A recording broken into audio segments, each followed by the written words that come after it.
In the unforgiving heart of the Arizona desert, a lone rancher cuts down a girl with a noose around her neck and signs his own death warrant.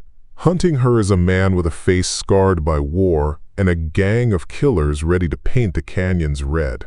But the real danger runs deeper, a secret hidden in a saddlebag, one that could blow the West wide open and turn a fragile peace treaty to ashes. When the sun rises, the land will burn with smoke, betrayal, and blood. For 8 long years, Nathaniel McCord had lived with only the wind for company. His ranch sat like a lone outpost on the edge of the Arizona territory, miles from the nearest neighbor, further still from the law. Folks in town said he preferred cattle to people, and maybe they were right. After burying a wife and child in the hard desert soil, a man stops needing conversation. That morning began like any other. Dry wind whispering through mesquite, the smell of dust thick as old secrets. Nathaniel was riding fence near the northern boundary when he saw it, a shape dangling from the twisted arm of a cottonwood tree. His heart stumbled, thinking at first it was an outlaw strung up by vigilantes, but as he drew closer, the truth hit him like a rifle butt to the gut. It wasn't a man swinging from that branch, it was a girl. Barely more than 16, her dark hair matted with dust, feet bound with rawhide, and a coarse rope biting into her neck. But she wasn't dead. Not yet. Her chest rose in shallow gasps, eyes rolled back in a silent plea that burned deeper than any bullet wound. For a moment, Nathaniel froze. In this land, a white rancher and an Apache girl meant trouble the size of Texas. His mind shouted the smart thing, "Ride away, tell nobody, forget he ever saw her," because whoever left her here had a message to send, and if Nathaniel interfered, he'd be next on that branch. But then her eyes found his.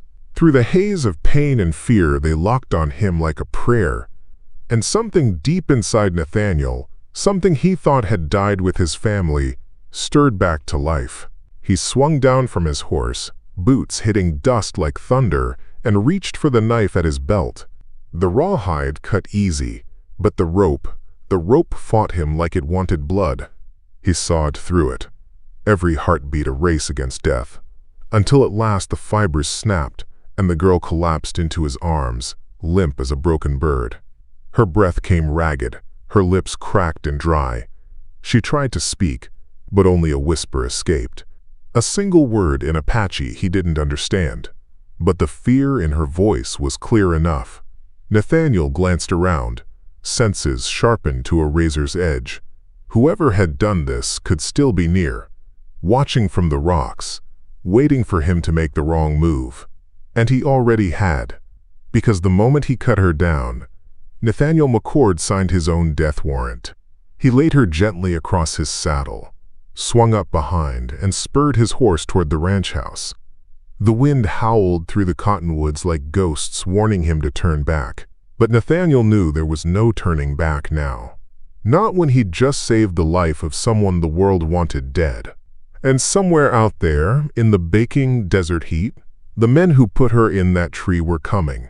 And they'd kill anyone who stood in their way. The horse's hooves thundered against the hardpan, each strike echoing the pounding in Nathaniel's chest. The Apache girl lay draped across the saddle before him, her breath shallow, her weight frighteningly light. She couldn't weigh more than 90 pounds, bones and sinew wrapped in torn cloth, as if life had already tried to strip her away. The ranch came into view, a lone house squatting against the horizon, weathered by years of wind and grit.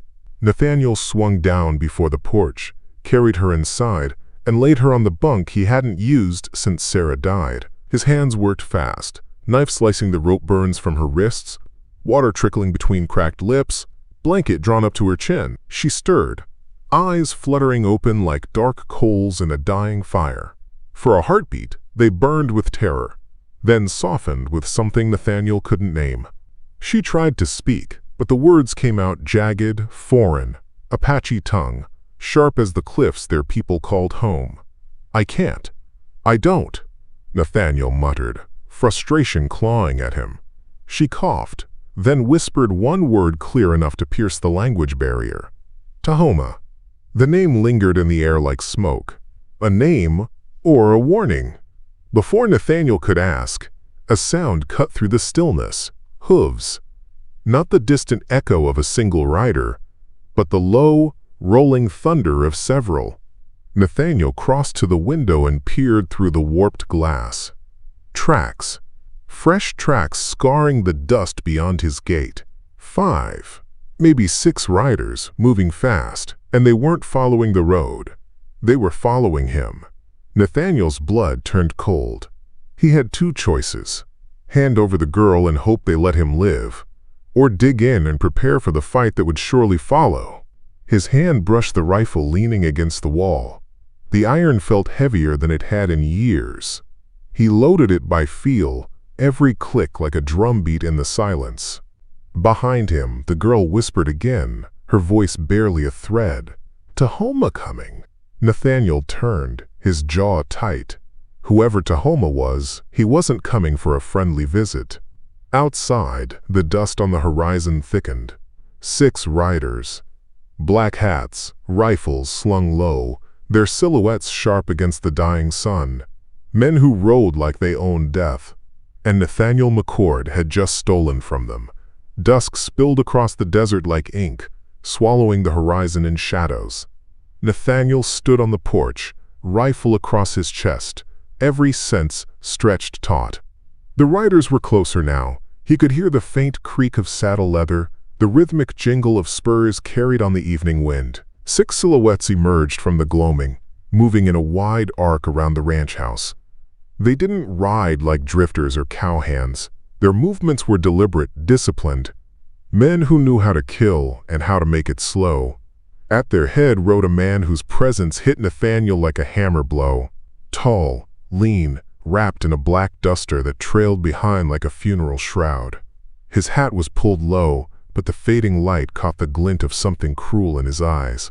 A scar carved a pale line down his cheek, and when he smiled, it wasn't a smile at all. It was a promise. Nathaniel McCord.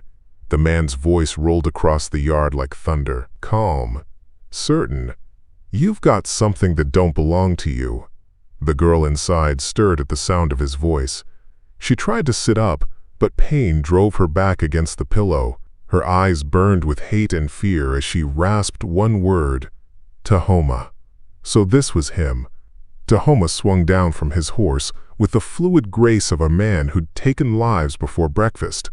His boots crunched on the gravel as he walked toward the porch, his men fanning out like wolves around a wounded deer. Now I reckon this is simple, Toma said, his voice smooth as oiled leather. You send that little Apache witch out here, and we all ride away without making a mess on your pretty porch. Nathaniel gripped the rifle tighter, his pulse hammered in his ears. She was hanging from a tree, he said, his voice low, steady as bedrock. Left to die. Toma tilted his head, that thin smile never reaching his eyes. That's right. And you went and interrupted a lesson, friend. Makes me wonder, are you stupid or just tired of living? One of the men laughed, a harsh, ugly sound. Another spat tobacco into the dirt. 6 rifles against 1. Nathaniel's odds were worse than bad. They were fatal. But then he heard the girl's voice, weak but fierce from inside the cabin. Don't let them take me. And just like that, the decision was made. Nathaniel raised the rifle and racked a round home with a sound like thunder. You boys best ride on, he said, steel in his tone. 'Cause if you step 1 foot closer, this dirt's gonna drink blood before sundown. Toma's smile widened, slow and cold, like a snake uncoiling. Well now, he drawled, stepping back. I was hoping you'd say that. He whistled, a sharp, shrill note that split the silence. And from the hills behind Nathaniel's ranch came the answering sound of more horses. Not 6. Not 10. A whole damned herd of hoofbeats rolling like storm clouds. Toma hadn't come alone. The first hoofbeats had been bad enough. The second wave sounded like Judgment Day. Nathaniel's gut twisted as he counted. 10, maybe 12 more riders cresting the ridge, their silhouettes black against a sky bleeding orange and crimson. The desert itself seemed to hold its breath. Toma didn't rush. He just stood there in the growing dark, arms folded, eyes glinting under his hat brim. His confidence spoke louder than any threat. This wasn't going to be a fight. It was going to be an execution. Inside, the Apache girl struggled upright, clutching the edge of the bunk. Nathaniel turned and caught her before she hit the floor. She pushed weakly at his chest, desperate, her voice rasping like dry leaves. "You can't fight them. Not for me." "Then you'd best tell me why they left you hanging like a butchered deer," Nathaniel growled. "Because I ain't risking my neck blind." Her dark eyes flared. Fear, fury, and something else, something heavy as a storm cloud. "Toma killed my brother," she whispered, her English broken but clear enough. "Killed him because we said no." "No to what?" Before she could answer, a voice bellowed from outside, smooth and mocking. "McCord, last chance. Send her out, and you keep breathing. Keep playing the hero, and you'll be fertilizer for the moon's high." Nathaniel laid the girl back, his jaw tight as barbed wire. He grabbed his Winchester, slung extra shells across his shoulder, and moved to the door. The porch boards creaked under his boots, every step echoing like a countdown. Toma stood at the center of a half-circle of riders now, his army spread wide enough to choke every escape. Torches flickered in their fists, fire painting their faces in hellish light. Some were whites, others half-breeds, all of them killers with rifles laid easy across their saddles. "This your line in the sand?" Toma asked, voice soft as velvet, deadly as a rattler's hiss. Nathaniel raised his rifle, sight leveled square at that scarred face. "You want her," he said, calm as a preacher at a funeral. "You'd better come take her." For a heartbeat, silence reigned. Even the wind died. Then Toma smiled, a slow curl of lips that promised blood. "Boys," he said, "light it up." The first torch hit Nathaniel's barn like a comet. Flames leapt skyward, crackling hungry and bright. Horses screamed. The smell of burning hay filled the air. Another torch spun through the dark, shattering against the corral rails. Fire bloomed like the devil's own grin, and in that fiery glow, the riders began to close in. Nathaniel ducked back inside, heart pounding like war drums. The girl clutched his arm, eyes wide with terror. "They'll burn us out," she gasped. "Not before I make 'em bleed for every inch," Nathaniel said, jamming shells into the Winchester. His voice was cold iron now, the voice of a man with nothing left to lose. The night exploded with the crack of the first rifle shot. The crack of the first shot split the night like lightning over dry plains. A bullet tore through the window shutter, showering Nathaniel with splinters as he rolled low across the floor, Winchester tight in his grip. The girl screamed, a raw, broken sound, but Nathaniel barked, "Stay down!" and crawled to the table he'd flipped for cover. Another shot, then two more, punched holes through the cabin walls. The riders weren't storming yet. They were probing, trying to draw him out, flush him like a jackrabbit. Flames from the barn licked higher, throwing wild shadows across the room. The smell of smoke crept under the door, sharp and bitter. Nathaniel took a breath, steadying himself. The next flash from a rifle muzzle gave him a target, a shape on horseback near the corral. He shouldered the Winchester, squeezed the trigger. The recoil slammed his shoulder as the rider pitched backward, falling silent into the dirt. The others answered with a volley that chewed the porch to splinters. Inside, the girl crawled to the water barrel, her hands trembling as she dipped a rag. She pressed it to her raw throat, eyes wide, her voice rasping through cracked lips. "You can't win. Not against Toma." "Then you'd better tell me why he wants you," Nathaniel snapped, jamming another round into the chamber. "Tell me now." Her breath hitched. For a moment she looked like a trapped deer, wild and desperate. Then the truth spilled in a whisper sharp as broken glass. "I am daughter of Nantan, she said, great chief of the White Mountain Apache." Nathaniel froze, rifle halfway to his shoulder. That name wasn't just big, it was thunder. Nantan was the only chief who'd kept the army and the land barons both on their heels for a decade. And this girl wasn't just his kin, she was his only child. A roar outside yanked Nathaniel back to the moment. Toma's voice cut through the gun smoke like a branding iron on flesh. "McCord, that girl ain't yours to keep. She's ours by blood and bargain. You give her up now, or I swear by the devil's ledger, we'll burn you alive." Another round of gunfire hammered the cabin. Glass shattered. The fire outside roared louder, heat washing through the doorway. Nathaniel gritted his teeth. This wasn't just a rescue anymore. This was war. Between a rancher with nothing left to lose and a killer who wanted more than vengeance. He racked the Winchester, eyes burning like coals in the dark. "If you want her, Toma," he muttered, "come and take her." And then he blew out the last lamp, plunging the room into darkness just as bootsteps hit the porch. Bootsteps hammered the porch, heavy and sure. The cabin door shuddered under a rifle butt. Then again, until the old hinges screamed in protest. Shadows danced across the walls from the fire outside, jagged and wild. Nathaniel crouched behind the overturned table, breath slow, every muscle coiled like a rattler. "Kick it in!" Toma's voice cracked through the chaos, calm as a snake before it strikes. The door burst inward with a crash that sent splinters flying. Two men lunged through, guns first, faces lit by the glow of the burning barn behind them. Nathaniel didn't hesitate. The Winchester barked, its muzzle flash turning the dark into daylight for a blink.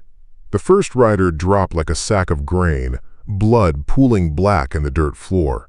The second fired blind, his bullet chewing a plank inches from Nathaniel's head before a second shot folded him where he stood. The girl screamed, clutching the bunk post as smoke curled thick from the doorway.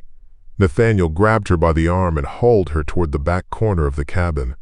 His fingers found the old trap door hidden beneath a bear hide, a root cellar he'd dug years ago when Apache raids made every settler think twice.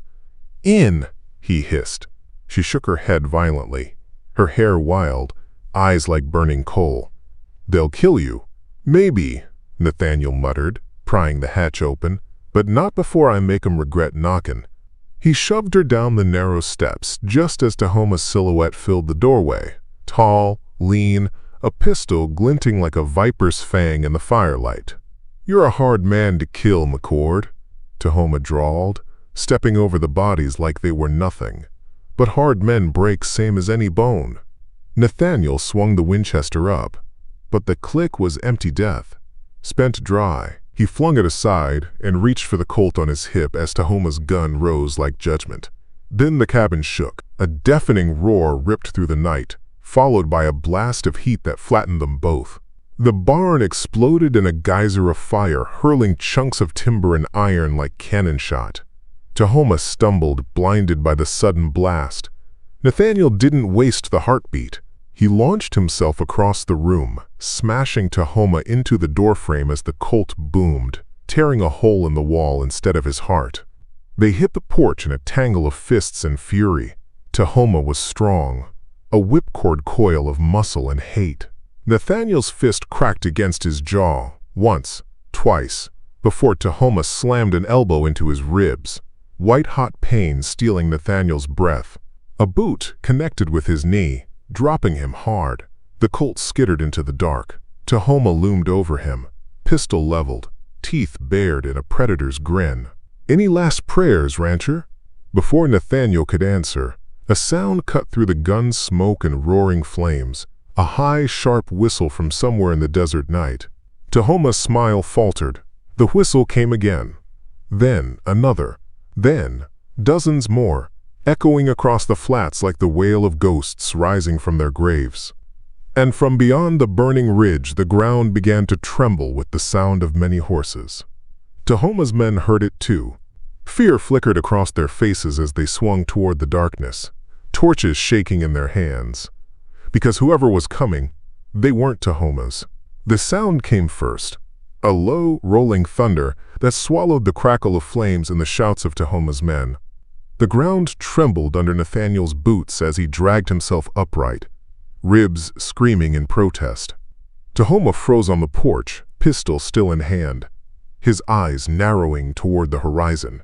The third whistle split the night, sharp and high, and this time it was answered, not by one, but by a chorus. Dozens of voices rising like the cry of the desert itself. Then came the sight that turned every man's blood to ice. They rode out of the darkness like spirits conjured from smoke, warriors on painted ponies, faces streaked with war paint that glowed in the firelight, feathers streaming from braids black as midnight. Spears gleamed like silver, rifles slung across lean shoulders, and every pair of eyes burned with purpose. An Apache war party, and not just any.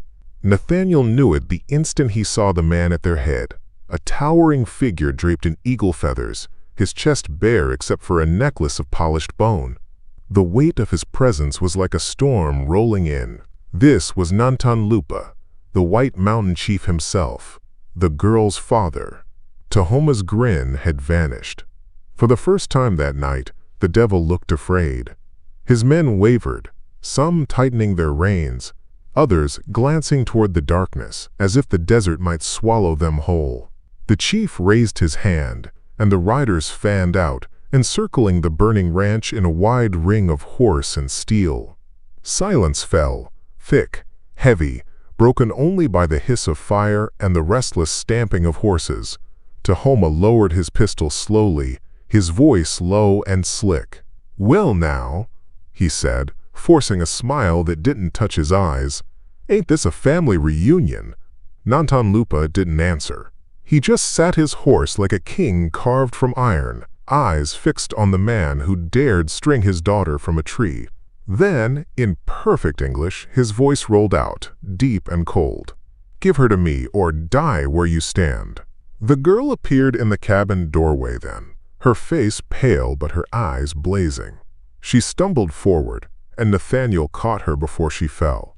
Her fingers clutched his sleeve like a lifeline, but her gaze never left Toma.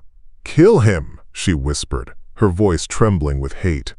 "Toma killed my brother, burned our village, took me for ransom."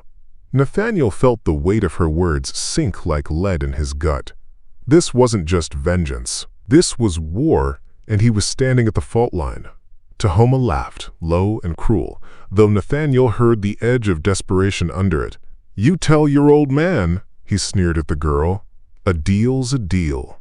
He promised land for her safe return, and I always collect what's owed." The chief's eyes narrowed, the firelight catching the steel in them. His voice came like distant thunder. "The only thing you will collect is death."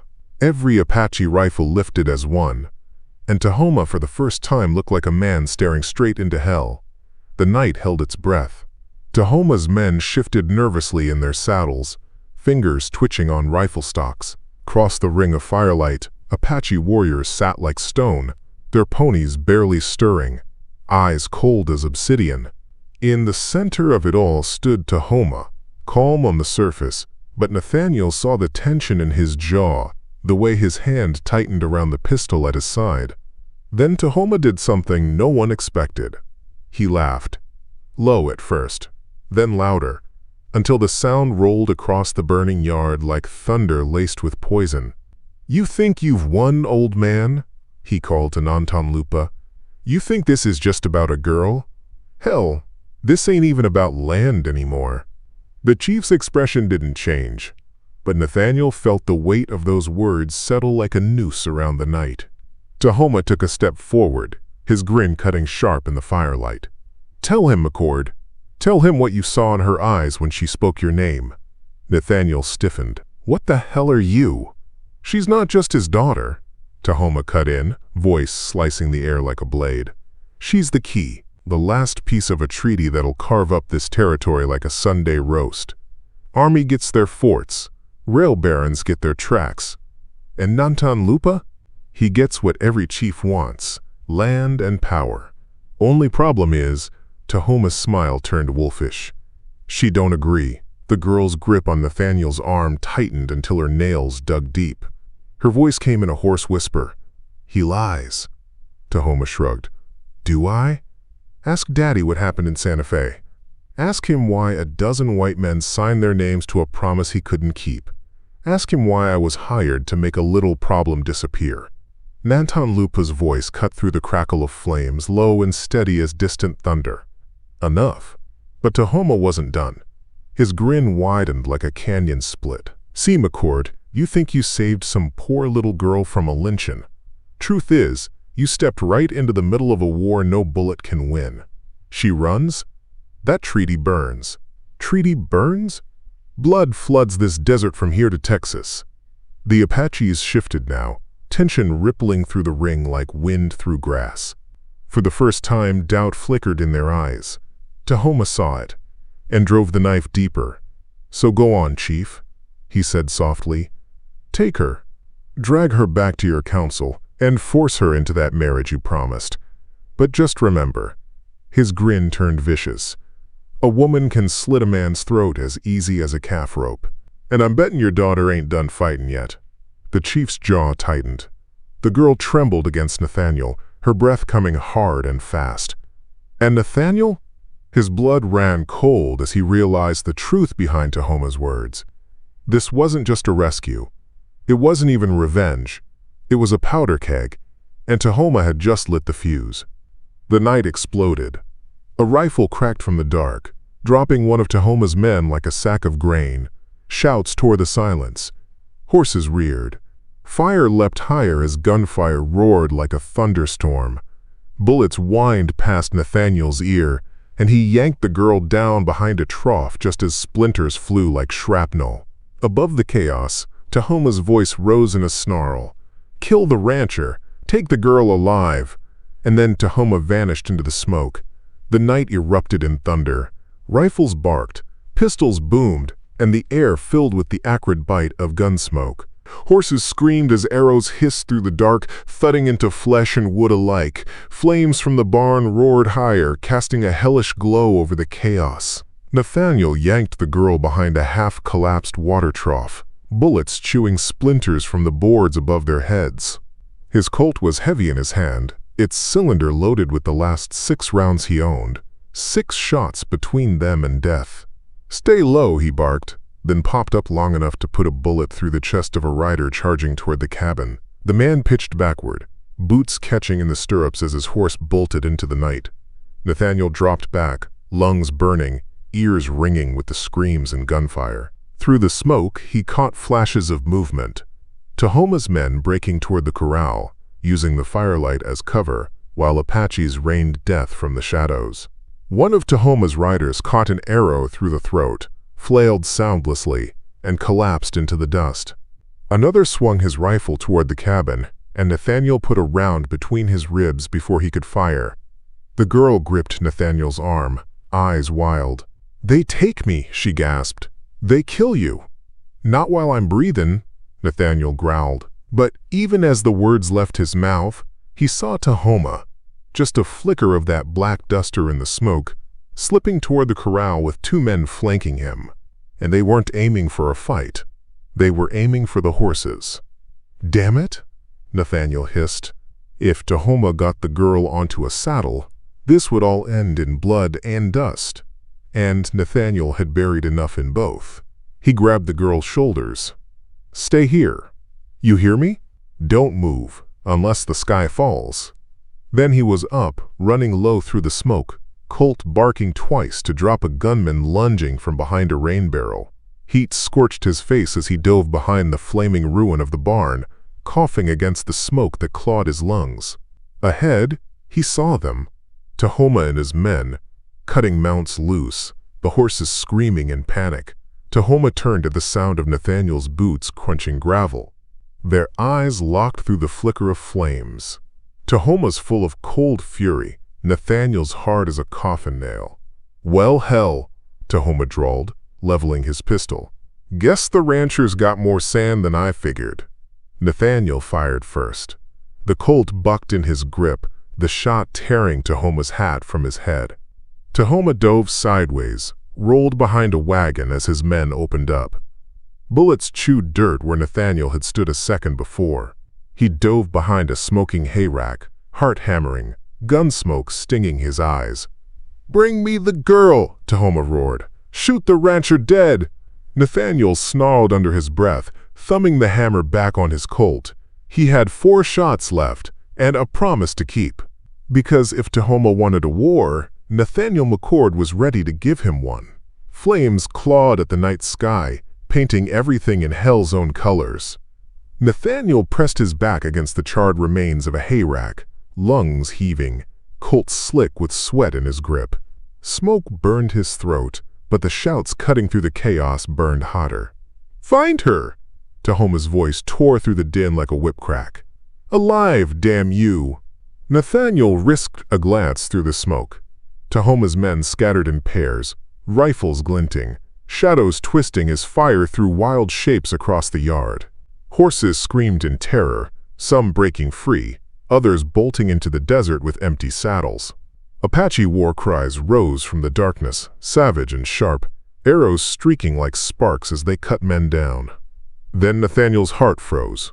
The bunkhouse door gaped open, dark as a grave. Empty. The girl was gone. "Damn it," he muttered, shoving off the wagon, eyes raking the smoke. She couldn't have gone far, not in her condition. But fear can drive a soul farther than legs ever could. And if Tahoma's men found her first... A gunshot snapped past Nathaniel's ear, close enough to scorch the air. He dropped to one knee, firing back blind into the smoke, his bullet answered by a scream that cut off too quick. He ducked behind a half-burned wagon, chest hammering, brain racing. Think, McCord. Where would she run? The well. Cool water, stone walls. A hiding place if she'd been desperate. Nathaniel broke from cover, sprinting low through the haze. Heat seared his skin as he vaulted a smoking rail, boots pounding the dirt toward the old stone circle at the yard's edge. He reached it and froze. The rope bucket lay shattered, splintered like a bone. Beside it, a smear of blood trailed into the shadows beyond the corral. Not much, but enough. Nathaniel's gut nodded. Someone had dragged her. Toma. The thought burned hotter than the flames behind him. Nathaniel gripped the Colt tighter, every muscle wound tight as a hangman's knot. He followed the blood, boots crunching gravel, smoke swirling like ghosts at his heels. Then, a sound. Soft, sharp. A horse's snort in the dark beyond the firelight. A silhouette shifted against the horizon. Toma. Black duster billowing like a crow's wing, one arm hauling a struggling figure across a saddle. Nathaniel's jaw locked. He raised the Colt, finger tightening on the trigger, and froze when something colder than desert night slid against his neck. A gun barrel. "Easy now, rancher," drawled a voice behind him. Low, smooth. The voice of a man who'd killed before and didn't mind doing it again. Toma ain't the only wolf huntin' tonight. Nathaniel's blood turned to ice. The cold steel pressed harder into Nathaniel's neck, the smell of gun oil sharp in the smoke. He didn't move, didn't breathe, because men who liked talking with guns rarely hesitated to pull the trigger. "Drop the iron," the voice said, soft as a snake sliding through grass. "Slow." Nathaniel let the Colt fall. It hit the dirt with a thud that sounded louder than the crackle of fire behind them. The man chuckled. A dry, humorless sound. "Knew you had grit, McCord," the stranger drawled, "but grit don't stop bullets." Nathaniel's mind worked like a spurred horse. That voice, it tickled something old, a memory from years gone. A saloon in Santa Fe. A game of cards that ended in blood. He turned his head just enough to catch a glimpse. Tall, broad-shouldered, coat blacker than midnight, and the face, Lord help him. "Mason Braddock," Nathaniel rasped. "Thought you were buzzard bones by now." The man smiled, teeth flashing white in the gloom. "Lots of folks thought that. Guess I'm hard to kill." His gun didn't waver. "Unlike you if you don't start talking." "What's this about?" Nathaniel growled. "You riding with Toma now?" Braddock's grin widened, cold as a coffin lid. "Toma?" He spat the name like poison. "That half-breed cut me out of my own deal. Thought he could play both sides without paying the piper." Nathaniel's gut tightened. "Deal for what?" "The girl," Braddock said simply. "She's worth more than land and blood, McCord." She's worth a damn empire. And Toma stole her out from under me. Braddock jerked his chin toward the ridge, where Toma's silhouette was vanishing into smoke with the girl slung over his saddle. So here's the game. You track him for me. Bring her back. Do that, and maybe I let you keep breathing. And if I don't, Braddock's smile vanished. Then I put you in the ground, same as I'd done to better men. Behind them, the firefight raged on. Apache war cries tearing the sky. Toma's men breaking like dry sticks under a flood. But none of it mattered. Because right now, Nathaniel McCord was staring down a devil from his past. And the only thing keeping him alive was the fact that Mason Braddock needed him more than he wanted him dead. Nathaniel forced a slow breath. You think I'm fool enough to ride with you? Braddock leaned close, his voice a rasp of steel and smoke. I think you're fool enough to care about that girl. Which means you'll do what I say. Or you'll die here, and Toma will ride off laughing with her and everything she carries. Nathaniel frowned. Carries? Braddock's grin came back, sharp as a blade. You really don't know, do you?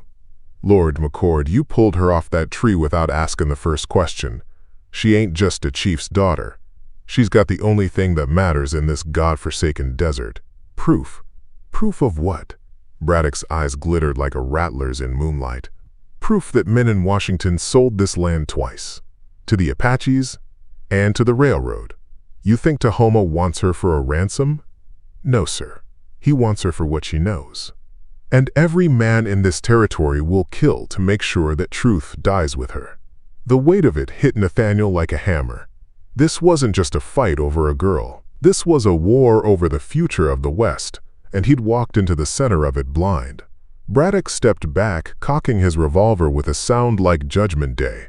Now pick up your gun, McCord. We got a devil to catch. Nathaniel stared at the gun, leveled at his chest, Braddock's finger resting light on the trigger. The man's eyes were cold enough to freeze a desert river, and Nathaniel knew that look. Mason Braddock didn't bluff.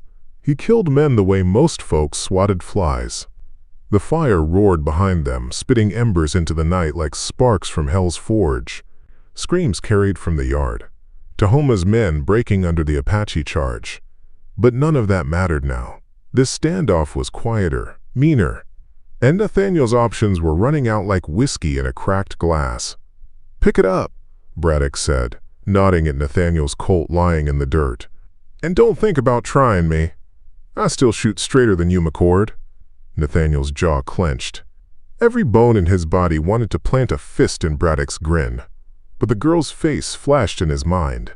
Eyes wide, ropes cutting her wrists, whispering, "Don't let them take me." Damn it all. He bent slow, scooped the Colt, and slid it back into his holster. Braddock's smile returned, sharp as a broken bottle. Smart man. Now, here's how this plays. You know Toma's ways better than I do. You track him, I ride with you, we catch him before sunrise, we take the girl, and we settle accounts. And then what? Nathaniel asked, voice flat. Braddock's teeth flashed. Then you walk away with your hide intact, maybe even a cut of what she's worth, if you play nice. Nathaniel snorted. You never were much good at sharing, Braddock. That's why I'm still breathing, Braddock said softly, and for a moment the truth in those words was as heavy as a coffin lid. From the ridge came the fading thud of hooves. Toma's gang melting into the desert night with the girl and whatever secrets she carried. Nathaniel's gut twisted like barbed wire. If Braddock was right, and Lord help him, he probably was, Toma held more than a ransom prize. He held a matchstick that could set half the territory on fire. Braddock holstered his pistol with a lazy spin. Clock's ticking, McCord. You gonna brood all night, or we gonna ride? Nathaniel blew out a breath, tasting smoke and ash. He hated this. Hated Braddock. Hated the noose tightening around his neck. Hated the damn fool twist of fate that dragged him into a war he never asked for. But he hated the thought of Toma winning worse. Fine, he said. We ride. Braddock's grin widened, wolfish and mean. Knew you'd see it my way. They slipped into the shadows at the far edge of the yard, leaving behind a ranch that wasn't a home anymore, just a pyre for the life Nathaniel had buried 8 years back. Horses waited where Braddock had stashed them, their breaths steaming in the cool night air. As Nathaniel swung into the saddle, he glanced once at the glow of flames behind him. Everything he'd built, everything he'd clung to, gone to smoke. He faced Braddock, eyes like flint. "You crossed me once, Mason, just once, and I swear you won't live to see dawn." Braddock chuckled low. "Wouldn't have it any other way." They spurred the horses hard, hooves pounding into the black mouth of the desert. Behind them, the fire died slow. Ahead lay nothing but darkness, blood, and the devil they were both chasing. And neither man, not Nathaniel, not Braddock, had the faintest idea that before the sun rose, one of them would never ride back. The desert swallowed sound like a grave swallows secrets. Hooves thudded in the sand, steady and grim, the only rhythm between two men who'd once sworn to kill each other. The firelight was long gone now, the ranch nothing but a faint glow behind them, like the last ember of a burned-out life. Braddock rode easy, as if they weren't chasing a killer into the black belly of the Arizona night. His hat brim cut a sharp shadow across his face, but Nathaniel didn't need to see his eyes to feel that grin, a grin that said Braddock was always 5 steps ahead, and you'd never catch him slipping. Nathaniel kept his Colt loose on his hip, and his temper tighter than a drum. They followed Toma's trail where the sand lay soft, hooves pressed deep in the moonlight. Every print spoke urgency. Toma was riding hard, pushing his horses near breaking, and that meant he was scared. Good. Fear made men sloppy. "You always did have a nose for trouble, McCord," Braddock drawled, voice carrying easy in the cool night air. 8 years hiding from the world, and the first time you step out, you fall headfirst into a war. "Don't pretend you're here for justice," Nathaniel shot back. "You want the girl for the same reason Toma does," Braddock chuckled low. "Justice? Hell no, justice is for churchmen and greenhorns. I'm here for what she carries." "Proof," Nathaniel said flatly. "That what you called it?" Braddock's grin flashed white in the moonlight. "Proof, blackmail, leverage. Call it what you like. That paper's worth more than gold, McCord. It names names. Men sitting in Washington and Santa Fe who've been playing both ends against the middle. Railroads, land barons, army brass. All of them fattening their pockets while folks like you rot in the dust." Nathaniel's jaw clenched. "And you aim to sell it to the highest bidder." "I aim," Braddock said, slow and easy, "to survive in a world that don't leave much room for honest men. Which brings me back to you." His voice turned soft as a snake's hiss. "Why risk your neck for her? You think saving one Apache girl makes you a saint? Or maybe—" He leaned forward in the saddle, grin widening. "You just want something to believe in again." Nathaniel's hand twitched toward his Colt before he stopped himself cold. Braddock saw it, and his grin turned mean. "Thought so," he said. "Same old McCord, always fighting ghosts." Nathaniel bit back the words clawing up his throat. Instead, he focused on the tracks cutting through the silvered sand, the way they curved toward the black teeth of the mountains ahead. A bad place for an ambush. Worse place for a man with no friends. Then he saw it, a dark splash in the pale dust. He hauled the reins, sliding from the saddle as Braddock cursed under his breath. Blood. Fresh. Still wet enough to shine under the moon. Nathaniel crouched, fingers brushing the stain. Nearby lay a strip of torn cloth. Soft, worn cotton, dark with more blood. The girl's. "She's hurt," Nathaniel said, voice low. Braddock swung down, scanning the dark ridges looming ahead. "Or Toma's making sure we know we're close." As if on cue, the desert wind shifted, and with it came a sound that froze Nathaniel's blood, colder than the barrel of Braddock's gun. A war cry. High, sharp, echoing through the canyons like a ghost wail. Braddock's grin vanished. "Well," he muttered, drawing his revolver. "Looks like the Apaches found us first." From the black maw of the rocks, shadows moved. Silent, swift, and closing fast. The war cries sliced through the desert night, like the howl of wolves hunting in packs. Shadows fanned out across the rocks, 10, maybe 12 riders, faces streaked with ochre and ash, their ponies stepping silent as ghosts. Spears glinted in the moonlight, rifles resting easy across painted saddles. Nathaniel felt the weight of every eye on him, cold, sharp, measuring. He raised his hands slow, palms out, while Braddock swung his revolver up like a man who thought lead solved everything. "Drop it," Nathaniel hissed. "Like hell," Braddock snarled. "They draw first, they die." "They ain't Toma's men," Nathaniel shot back, voice low but hard. "That's White Mountain paint, Chief's people." As if to prove him right, the circle tightened with the sound of leather creaking and horses snorting. Then came a voice, calm, deep, rolling like distant thunder. "Where is the daughter of Nantanlupa?" Nathaniel turned slow, meeting the gaze of the man who'd spoken. He sat his horse tall and straight, bare chest gleaming bronze under the moon, eagle feathers trailing from his braid. His face was stone, his eyes fire. Braddock muttered a curse under his breath. "Great. Daddy came to the dance." "Shut your mouth," Nathaniel growled, then spoke louder, steady as bedrock. "Toma took her, heading for the high canyons. We're tracking him now." A ripple moved through the circle, warriors shifting, glances flashing like lightning. The leader's eyes stayed locked on Nathaniel. "And you?" he said. "White man who hides behind walls, now riding an Apache blood war?" Nathaniel held his gaze. "I cut her down from your enemy's rope. That makes this my fight too." For a long moment silence reigned. The only sound was the restless stamp of hooves and the low hiss of wind crawling through stone. Then the chief gave a single nod. "You ride with us," he said. His voice was an iron verdict. "But if you lie—" His hand brushed the long knife at his belt, and Nathaniel didn't need the rest of the sentence. Braddock stepped forward, sneer curling his lip. "Hold on. Nobody's given orders here." The nearest warrior swung his rifle up with the speed of a striking snake, the barrel kissing Braddock's temple. The click of the hammer echoed like a church bell in the stillness. Nathaniel didn't move, didn't speak.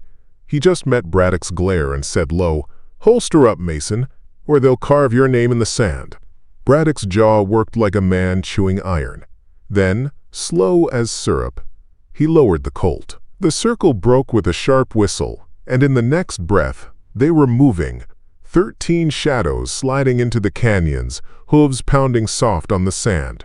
Nathaniel rode at their center, the chief a dark shape at his side, Braddock a silent devil just behind. And somewhere ahead, Toma cut through the night with the girl slung across his saddle and a trail of blood marking the path. The hunt had become a war party, and by dawn, the desert would drink deep. The canyons rose like jagged teeth against the starlit sky, their black mouths swallowing the moonlight whole. The war party rode hard, hooves drumming on the hardpan, sending echoes tumbling through stone corridors older than time. Every twist and turn felt like stepping deeper into the throat of some sleeping beast. Nathaniel kept his eyes on the trail, a faint scar of hoofprints and a darker stain that gleamed in the silver light. Blood, fresh enough to shine. The girl was still alive, but hurt bad. Toma was pushing hard, likely hoping the canyons would swallow his tracks. They almost did. The chief, broad-shouldered and silent, rode at Nathaniel's side. Every so often he raised his hand, and the whole column slowed to a crawl, listening, reading the wind like a book written for men who knew how to survive. Not a word passed between them. None was needed. Behind, Braddock rode loose in the saddle, eyes sharp as a hawk's and twice as hungry. Nathaniel could feel his stare burning holes through his back. Braddock wasn't just watching the trail. He was watching Nathaniel, waiting for the crack, the slip, the one moment he could twist this hunt his way. The canyon walls closed tighter, shadows pooling like spilled ink. Somewhere above, a nightbird screeched, the sound tearing the stillness like a blade. Nathaniel's hand drifted to his Colt more than once. Something about the air here. It didn't just feel like danger. It felt like a trap. They rounded a bend and found it.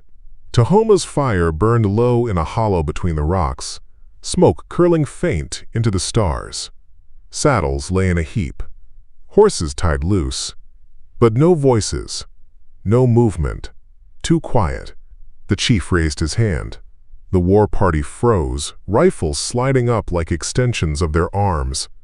Nathaniel scanned the camp, gut twisting like a knotted rope. He saw the signs clear as day.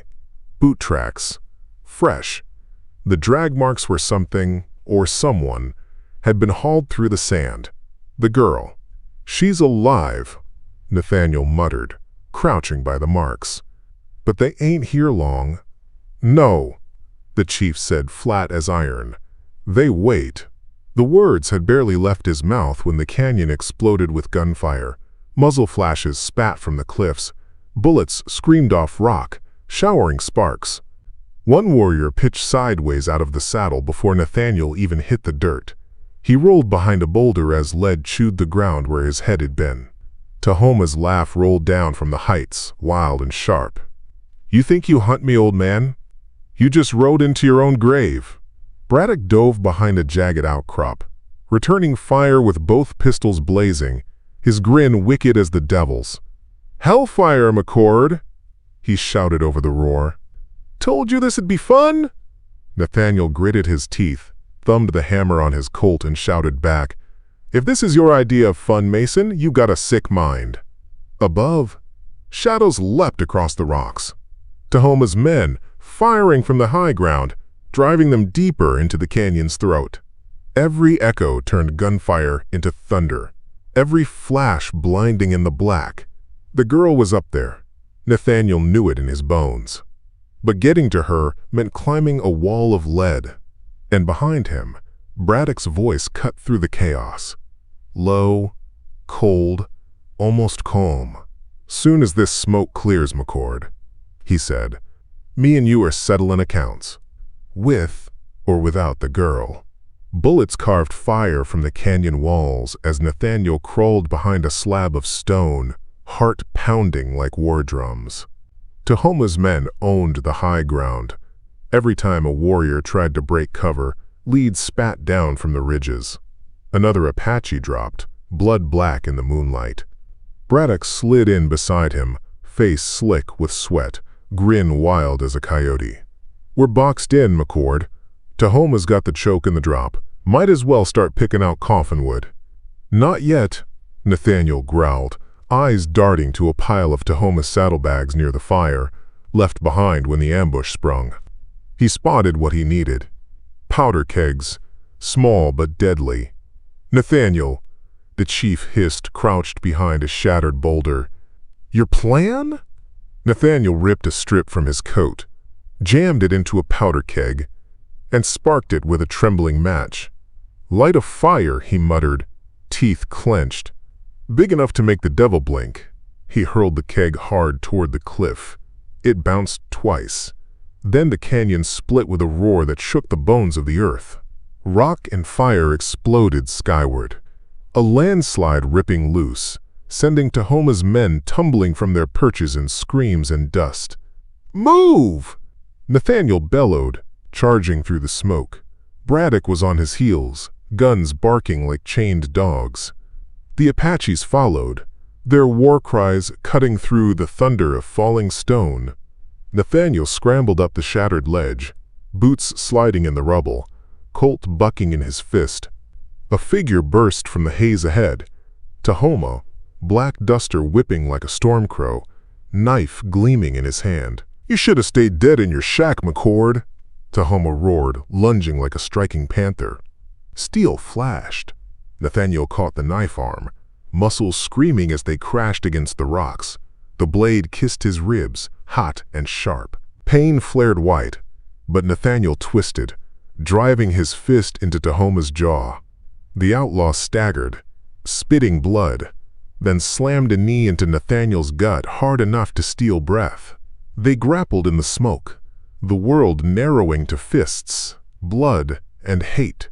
Toma's grin was crimson and cruel as he wrenched Nathaniel toward the edge of a drop black as the grave. "Say goodbye, rancher." The gunshot cracked like the sky splitting open. Toma jerked, eyes wide, blood blooming bright against his chest. Behind him, Braddock lowered his smoking Colt, grin sharp as broken glass. Guess I still shoot straighter. Toma sagged, lips curling in a last snarl before the canyon swallowed him whole. His body tumbled into the abyss, vanishing into the dark. Nathaniel sucked air through clenched teeth, rage boiling as he turned on Braddock. "You son of a—" Braddock raised the Colt again, cold as iron. "Easy, McCord. You ain't worth killing, not yet. But the girl? She's mine." Nathaniel's blood turned to ice. Because there she was, half hidden in the smoke, eyes wide, wrists still raw from ropes. And Braddock was moving toward her like a wolf to a lamb.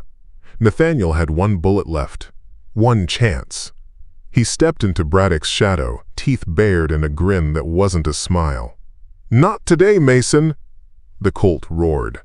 Braddock staggered back, shock twisting his face as blood spread dark across his vest. He tried to speak, but only a dry rattle came out before he toppled like a felled tree, landing hard in the dust. Nathaniel holstered the Colt with a hand that shook like winter leaves. The canyon was silent now, except for the crackle of fire and the low moan of the wind. But the girl, she was still breathing, and in her eyes burned something stronger than fear, something like defiance. The canyon lay quiet now, except for the whisper of wind threading through stone and the distant trickle of falling gravel. Smoke drifted like ghosts over the broken camp. Bodies sprawled in the dust. Toma's men, shadows that would never rise again. And near the shattered fire pit, Mason Braddock lay still, eyes wide to a sky he'd never see turn blue again. Nathaniel holstered his Colt slow, every muscle trembling like a lasso rope in a storm. He'd fought wars before, against men, against himself, but this one left a hollow in his chest, deep as any grave. Behind him, the girl stood silent, her hair whipped wild in the wind, her dress torn and blood-streaked, but her eyes, Lord, her eyes burned like sunrise over the desert. "You all right?" Nathaniel asked, voice raw as gravel. She nodded once, sharp. "Toma is dead?" "Gone," Nathaniel said. "Braddock too." Before she could answer, hoofbeats sounded low and steady. The Apache war party emerged from the smoke, their ponies picking careful paths among the dead. At their head rode the chief, Nantan Lupa himself, a figure carved from iron and fire, his face unreadable as the rocks around them. He dismounted without a word. For a long breath, no one moved. Then his eyes, dark as a storm cave, locked on Nathaniel. "You took my daughter from the rope," he said in English, rough as cut stone. "For that, I owe you." "She owes me nothing," Nathaniel replied, standing tall though his ribs screamed and his shirt clung dark with blood. "Toma's dead. That's all that matters." The chief's gaze shifted to the girl, softening just a breath, then back to Nathaniel. "You know what she carries?" Nathaniel nodded. "Enough to burn this territory to the ground." "Then you know why men like Toma and Braddock hunted her," the chief said. "Why others will come still." Nathaniel's jaw tightened. "What happens now?" The chief's eyes narrowed, like a hawk sizing the wind. "We ride for the White Mountains. My daughter speaks before the council. After that," he shrugged, slow and heavy, "the earth will decide who lives and who is buried in it." Nathaniel looked at the girl, so young yet carrying a weight big enough to break a man. "You sure about this?" he asked her. Her chin lifted, proud and unflinching. "They wanted me silent. I will not be." For a moment the canyon held only the hush of the wind. Then Nathaniel nodded, something like respect flickering in his eyes. "Then you'd best ride." The chief swung into his saddle. Warriors melted from the shadows, forming around the girl like steel ribs around a beating heart. She turned in the stirrup, meeting Nathaniel's gaze one last time. "Thank you," she said softly, voice carrying like a prayer on the dawn wind. He tipped his hat, jaw tight. "Just make it worth the blood, darlin'." And then they were gone, sliding into the gray mouth of the canyons, their silhouettes fading with the night. Nathaniel stood alone among the dead as the first streak of morning bled across the desert sky. Smoke curled from the rocks like the last breath of the devil himself. Everything behind him was ash. His ranch, his peace, his past. Ahead lay nothing but open land and a sky big enough to swallow a man whole. He tightened the cinch on Braddock's riderless horse, swung into the saddle, and turned toward the rising sun. Somewhere out there was a road that didn't end in blood. Maybe. But until he found it, Nathaniel McCord rode on.